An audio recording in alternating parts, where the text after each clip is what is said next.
É segunda-feira.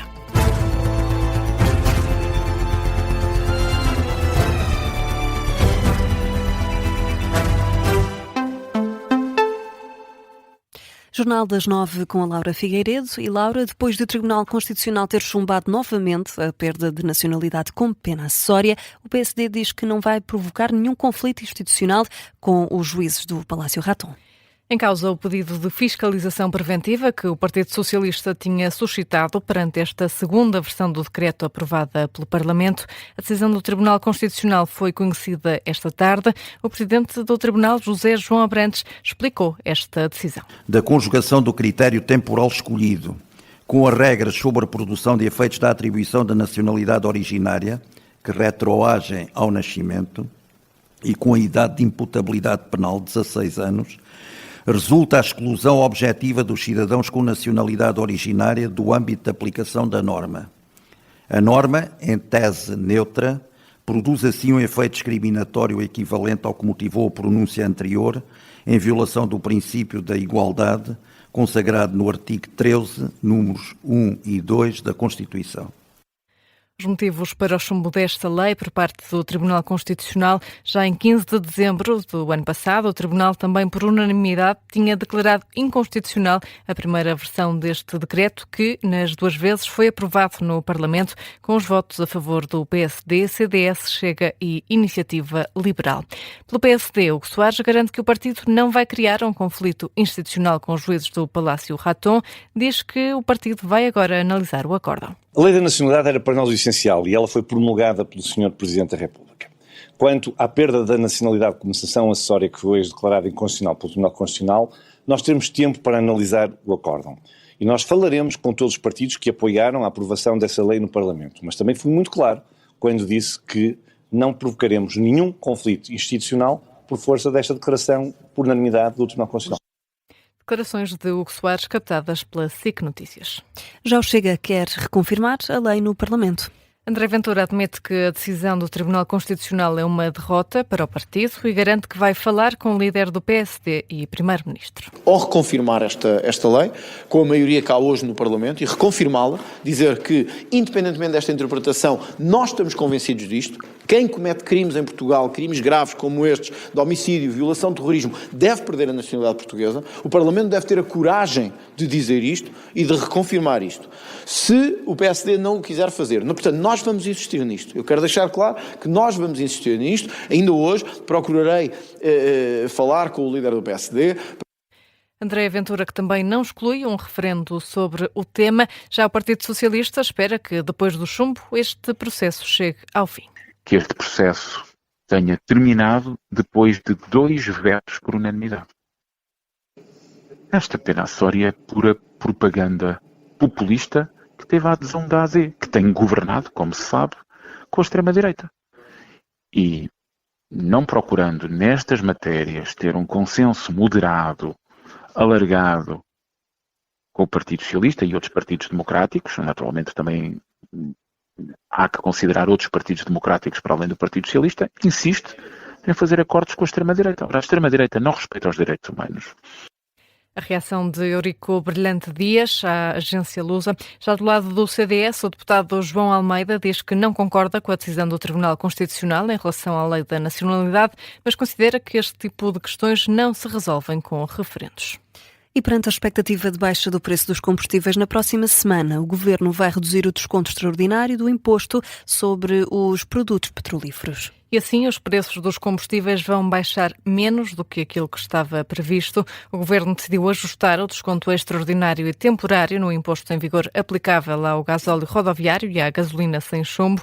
Assim, a redução do desconto é de 1,47€ por litro no gasóleo e na gasolina é de 21 cêntimos por litro. Feitas as contas, para a semana é esperada uma descida acentuada do preço do gasóleo, que vai ser menor do que o previsto, na casa dos 7 cêntimos por litro, uma vez que o imposto sobe. A gasolina vai também baixar e o imposto subir, mas menos.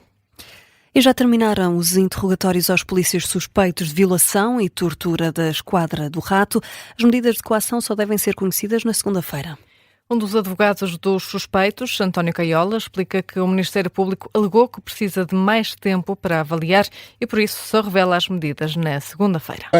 Mas o Ministério Público diz que precisava de refletir, o que significa que vai ponderar esta noite mais.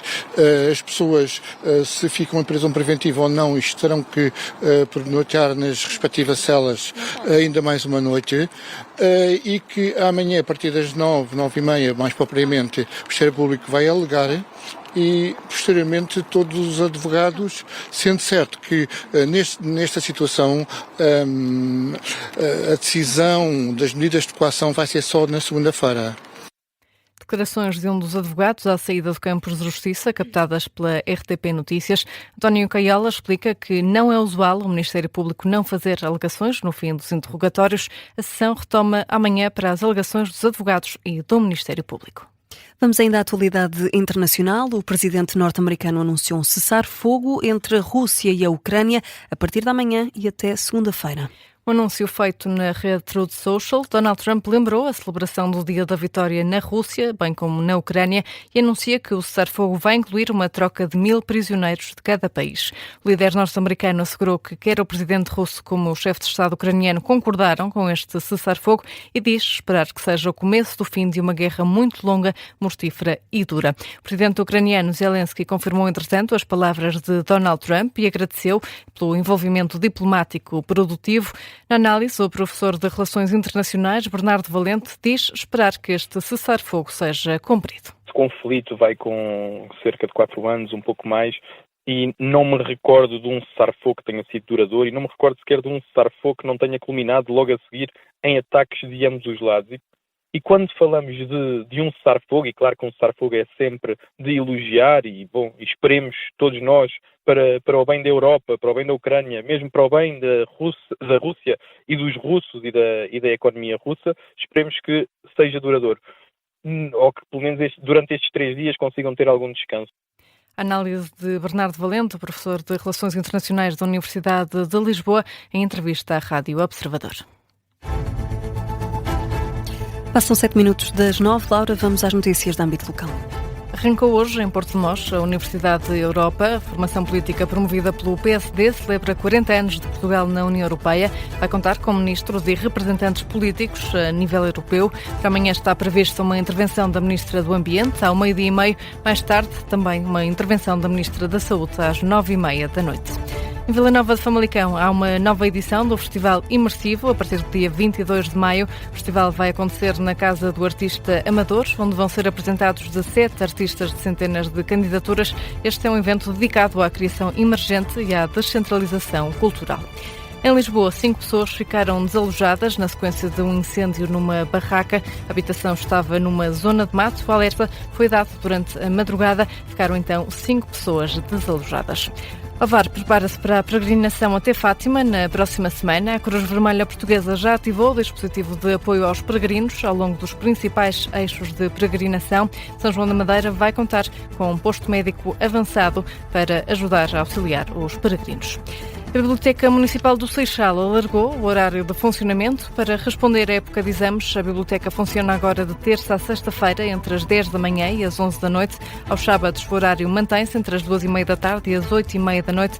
Já aos domingos e segunda-feira, a biblioteca está encerrada. Até este domingo, Santarém está a receber a maior feira internacional de caça e pesca da Península Ibérica. São mais de 150 expositores que ocupam o Centro Nacional de Exposições e Mercados Agrícolas, com equipamentos de caça e pesca, turismo e produtos típicos da região. Ao longo de 3 dias, a Expo Caça conta com exposições, palestras, demonstrações e também provas de armas. Notícia de fecho do Jornal das 9.